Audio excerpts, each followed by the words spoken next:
안녕하세요. 이렇게 귀한 자리에서 프레젠테이션을 할 수 있게 돼서 정말 영광입니다.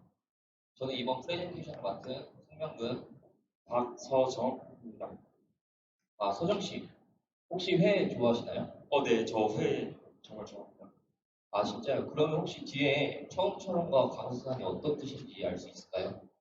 저희가 인천재능대학교에서 보여줄 수 있는 마지막 작품인데 마치 대학교에 처음 들어와서 들뜬 마음으로 열심히 공부했던 것처럼 초심을 되찾고 최선을 다하자는 의미를 담아 회와 아주 잘 어울리는 소주 하면 떠오르는 처음처럼 저의 프레젠테이션을 시작하겠습니다. 우선 팀원 소개입니다. 처음처럼은 리더 송명근님, 마켓 애널리스트 홍성모, 이민정님, 그리고 저 그래픽 디자이너 박서정과 마케팅 매니저 이진영님으로 구성되어 있습니다. 프레젠테이션은 다음과 같은 순서로 진행될 예정입니다. 업체 소개를 한 후 강수상과 그 경쟁자들을 분석한 다음 저희가 진행한 마케팅의 목표와 전략을 소개해드리겠습니다. 그리고 진행했던 마케팅 활동을 토대로 저희가 이룬 성과를 말씀드리고 프레젠테이션을 마치도록 하겠습니다. 저희가 선정한 업체에 대해서 먼저 소개해 드리겠습니다. 괜찮아, 회는 살았죠? 저희가 선정한 업체는 작은 소상공인이 운영하고 있는 횟집입니다. 강호수사는 현재 인천 송도 테크노파크역 주변 거주단지 사이에 있는 상가에 위치하여 있으며 가게 뒤편에 주차가 가능하고 가게의 주문 후 포장도 가능하다고 합니다. 저희가 선정한 강호수산 및 주변 경쟁사 분석에 대해서도 알려드리겠습니다. 우선 강호수산의 위치를 보시겠습니다. 강호수산은 이와 같이 주거단지들 사이에 있는 상가에 위치하여 있으며 따라서 주변 아파트에 살고 있는 가족 단위 인구들이 저희의 주요 타겟으로 선정되었습니다. 그 타겟은 연령층이 주로 30대에서 50대로 이루어져 있었습니다. 그리고 주변 인구들을 상대로 오프라인 매출이 강호수산 매출의 대부분을 차지하고 있었고요. 주변 인구들을 상대로 그래서 저희는 주변에 거주하고 있는 주민들을 저희의 주요 타겟으로 선정하고 마케팅을 진행해야겠다고 생각했습니다. 강호수산이 진행하던 프로모션입니다. 강호사는 가입을 해야지만 공지를 확인할 수 있는 네이버 밴드만을 SNS 활동으로 진행하고 있었고 진행 중인 이벤트로는 배달의 민족 리뷰 이벤트를 진행하고 있었습니다. 따라서 저희는 강호수산에 부족했던 온라인적인 요소를 보충함으로써 강호수산의 인지도를 확보해야겠다고 생각했습니다.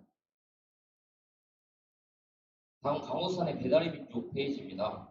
이와 같이 강호수산만의 대표 사진도 없고 부실하고 진부한 메뉴 사진들로만 이루어져 있었습니다. 그래서 저희는 강호산의 배달의 민족 리뉴얼을 주 온라인 마케팅 활동으로 잡고 활동해야겠다고 생각했습니다. 강호산은 비수기인 여름에는 월 2천만 원이라는 매출이 나오고 있었고 성수기인 겨울에는 월 3,500만 원이라는 매출이 나오고 있었습니다. 하지만 높은 매출에 비해 강호산의 하루 평균 주문 건수는 7건밖에 미치지 못하고 있었습니다. 이번에는 강호수산 주변 경쟁사들 분석입니다. 주변 경쟁사로는 승봉선차 횟집, 송도 종합어시장, 낚시꾼 김춘복의 도시어부 등이 있었습니다. 이 경쟁사들의 특징으로는 강호수산 주변 1km 이내에 위치하여 있거나 높은 퀄리티의 배달의 민족을 보유하고 있었고 이름을 널리 알린 프랜차이즈점이라는 점들이 있었습니다.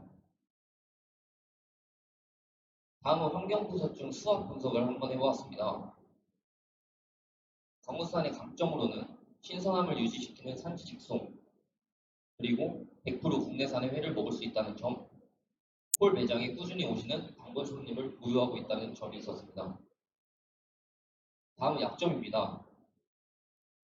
약점으로는 보유한 배달의 민족 페이지가 부실하고 진행 중인 SNS 마케팅이 부실하다는 점, 그리고 인지도가 부족하다는 점이 있었습니다. 다음은 강호수산의 기회입니다.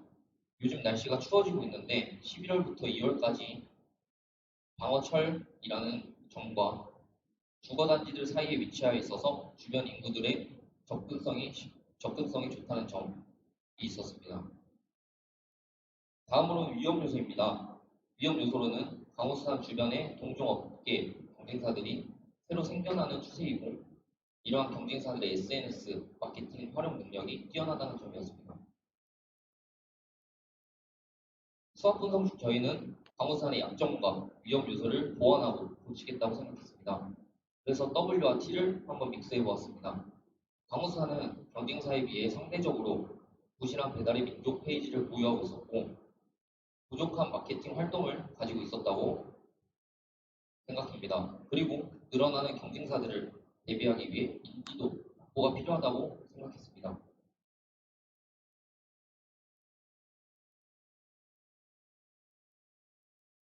다음은 목표 및 전략인데요.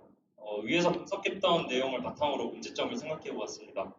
첫 번째로 간소하고 부족한 배달의 민족의 페이지, 두 번째는 한눈에 보기 어려운 글로 게시되어 있는 리뷰 공지로 인해서 리뷰 참여율이 저조하다는 점이었습니다. 그로 인해 온라인 주문 건수가 오프라인 방문 손님에 비해서 현저히 낮은 점이 문제였습니다. 마지막으로 인천에 있는 타지점 강수산과 다른 경쟁업체에 비해 적은 블로그 포스팅으로 인해 인지도를 확보하지 못한 상태였습니다. 그래서 저희는 배달의 민족의 대표 이미지와 메뉴 이미지를 리뉴얼하는 전략으로 배달의 민족 활성화를 통해 매출을 다각화하고 배달의 민족 리뷰 이벤트 배너를 디자인해서 리뷰 참여율을 상승시키는 목표를 설정하였습니다. 위 요소들을 개선하고 울트라폴 개수를 늘려 노출 반경을 확대하여 잠재 고객들에게 더욱 많이 노출시켜서 결과적으로 온라인 매출을 상승시키고 블로그 상위 노출과 스킨 광고를 통해 인지도 또한 상승시키는 목표도 설정하였습니다.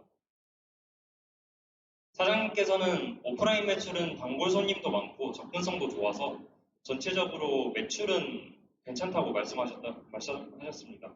다만 부실한 배달의 민족 페이지로 인해서 온라인 매출이 오프라인 매출에 비해 현저히 낮은 점과 블로그 포스팅이 적어서 고민을 하고 계셨습니다. 그래서 저희는 이렇게 사진이 없어서 부실했던 배달의 민족 페이지에 실제로 손님들이 받게 될 구성물을 활용하여 촬영해서 업로드하였습니다. 그리고 글로만 되어 있어서 잘 보이지 않던 리뷰 공지에 저희가 직접 디자인한 배너를 추가해서 손님들이 리뷰에 더 많이 참여할 수 있게 만들었습니다. 울트라폴은 배달의 민족의 유료 마케팅 방법 중 하나인데요. 이렇게 깃발을 설치하면 고객들에게 가게를 중복적으로 노출시킬 수 있는 마케팅입니다. 저희는 경쟁업체에 비해 적은 울트라폴 깃발을 가지고 있어서 기존 1개에서 5개로 늘릴 예정입니다. 다음은 불특정 다수에게 강우수산을 노출시켜서 인지도를 올리기 위해 구글 스킵 광고를 진행을 했고요. 이렇게 총 11건의 블로그를 업로드하였고 실제로 설정했던 목표 또한 달성할 수 있었습니다. 자세한 내용은 다음 성과 파트에서 말씀드리도록 하겠습니다. 저희가 블로그 마케팅을 진행했던 이유는 블로그 포스팅을 해서 상위 노출에 성공하면 유저들이 송도 횟집 또는 송도 맛집과 같은 키워드를 검색했을 때 강수산을 블로그에서 보고 오프라인 매장을 방문하거나 온라인 주문을 하는 등 매출에 간접적으로 영향을 줄 수 있는 가장 기본적인 마케팅 방법이라고 생각했기 때문입니다. 마지막으로 외부 수족관도 교체를 했는데요. 아무래도 상가에 위치한 횟집이다 보니까 지나다니는 사람들로 하여금 관심을 갖게 해서 강호수산에 좀 더 많이 접근하게 만드는 전략이라고 할 수 있겠습니다. 정신없고 구경하기 어려운 수족관에서 한눈에 보기 쉽게 뚫린 수족관으로 교체를 하였습니다. 마지막으로 저희가 진행한 마케팅 활동에 대한 성과를 알려드리겠습니다. 우선 저희가 진행하였던 스킵 광고에 대한 성과입니다. 저희가 구글 및 유튜브 스킵 광고를 진행하였는데 이틀간의 노출수는 총 4,830명이었습니다. 그중 저희 영상을 조회한 인원은 총 775명이었습니다. 조회자의 연령대는 저희가 원한 대로 55세부터 64세의 남성이 제일 많은 것으로 나타났습니다. 조회수에 관련하여서 첫날에는 362명, 둘째 날에는 413명으로 총 775명의 구매가 있었고 이것은 이틀간의 성과였으므로 한 달 동안 캠페인을 만약 진행한다면 저희는 총 12,000명이라는 조회수를 이끌어낼 수 있을 거라고 기대했습니다. 다음은 블로그에 대한 성과입니다. 강호수산으로 네이버에 검색을 하시게 되면 총 2건의 블로그가 상위에 노출되었습니다. 저희의 블로그 키워드는 강호수산, 그리고 송도, 횟집, 본점으로 이루어져 있었습니다. 블로그 내에 저희의 키워드를 5회 이상 기입을 하고 실제로 고객들이 마주할 상품을 포스팅함으로써 저희는 블로그 상위 노출을 총 11건 중 2건에 성공하게 되었습니다. 과거에 보기 어려운 배달의 민족 리뷰 공지글을 한눈에 보기 쉬운 배너 형태로 변경한 후 소비자들의 소극적이었던 리뷰가 적극적으로 변화하여서 더 많은 리뷰를 달아주고 그로 인해서 다른 소비자들이 그 리뷰를 보고 더 많은 주문을 이뤄낼 수 있을 거라고 기대했습니다. 마지막으로 2개의 그래프 중 첫 번째 그래프를 보시겠습니다. 저희가 마케팅 활동을 하기 전에 일주일 동안 하루 평균 리뷰 건수는 2건, 주문 건수는 7건밖에 미치지 못했습니다. 하지만 11월 5일 강호수산의 배달의 민족 대표 사진, 메뉴 사진, 그리고 리뷰 공지글을 리뉴얼한 이후 꾸준한 상승을 하다가 11월 12일부터 일주일간 하루 평균 리뷰 건수는 3건에서 7건, 주문 건수는 7건에서 15건으로 상승하였습니다. 리뷰 수는 총 50%, 주문 건수는 총 75%라는 상승을 이뤄냈습니다. 다음은 하루 평균 매출 관련 그래프입니다. 평소 높은 매출에 비해 현저히 적었던 배달의 민족 주문 건수가 증가하였으니 매출 부분의 상승도 당연히 기대하였습니다. 강호수산의 하루 평균 매출은 캡스톤 디자인 활동 전 100만원 밖에 이르지 못했습니다.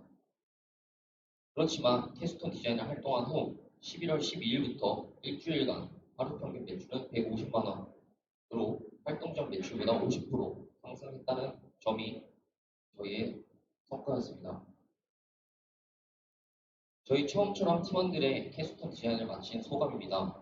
저희 팀원 모두 뿌듯해하고 만족스러운 캡스톤 디자인 활동이었고 처음 하는 업체와의 커뮤니케이션과 협업이어서 미흡한 부분도 많았지만 대학교 마지막 활동 및 프레젠테이션이라서 모두 후회 없이 열심히 하였다는 소감으로 저희 처음처럼의 캡스톤 디자인 프레젠테이션을 마치겠습니다.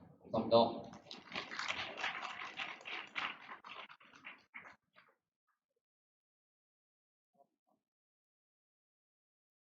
일주일 발표 잘 보았습니다. 다음은 2조 FIC의 발표입니다. 2조 엔터프라이즈 팀은 신포에 위치한 꼴라파이와 협업하여